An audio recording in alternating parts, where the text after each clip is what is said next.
ఇది మచిలీపట్నంలో ఉన్నటువంటి ప్రజలందరికీ తెలియాలి.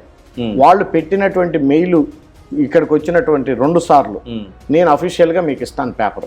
ఓకే, ఇది మచిలీపట్నం ప్రజలకు తెలియాలి. ఎందుకు డ్రైనేజీ వ్యవస్థని ఈ శాసనసభ్యుడు ఇక్కడ ఉన్నటువంటి అతను వ్యక్తి నేను కలెక్టర్ గారి చేత అతనికి ఫోన్ చేయించాను. అతనికి అదే రకంగా దిశ కమిటీ మీటింగ్లో మున్సిపల్ కమిషనర్ని పిలిపించి నేను క్వశ్చన్స్ అడిగా 2 సార్లు. అదంతా రికార్డు ఉంది, నువ్వు ఎందుకు పంపట్లేదని. ఆయన కళ్ళమ్మ నీళ్లు పెడతాడు.